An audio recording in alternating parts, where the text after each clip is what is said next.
અમરેલીના ધારી પંથકમાંથી એક રોમાંચક વિડીયો સામે આવ્યો છે। ખેતરની ફેન્સિંગ ક્રોસ કરતી સિંહણ કેમેરામાં કેદ થઈ છે। ધારીના ગઢિયા વીરપુર નજીકનો આ વિડીયો હાલ સોશિયલ મીડિયામાં ચર્ચાનો વિષય બન્યો છે। અમરેલી જિલ્લાના ધારી તાલુકાના ગઢિયા વીરપુર ગામ નજીકથી આ રોમાંચક દ્રશ્યો સામે આવ્યા છે। વિડીયોમાં એક સિંહણ ખેતરમાં લગાવવામાં આવેલી ફેન્સિંગને સહજ રીતે ક્રોસ કરતી જોવા મળી રહી છે।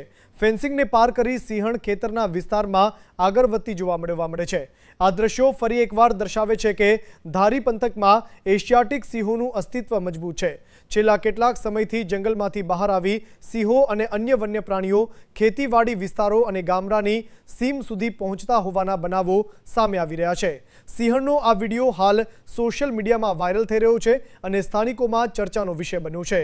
વન્ય પ્રાણી દેખાય ત્યારે લોકો સાવચેતી રાખે અને તેની નજીક ન જાય તેમજ તાત્કાલિક વન વિભાગને જાણ કરે તેવી અપીલ કરવામાં આવી છે। ધારી પંથકમાંથી સામે આવેલા આ રોમાંચક વિડીયોએ ફરી એકવાર સિંહોના અસ્તિત્વની સાબિતી આપી છે। રિપોર્ટિંગ ઇમરાન શેખ, જાફરાબાદ।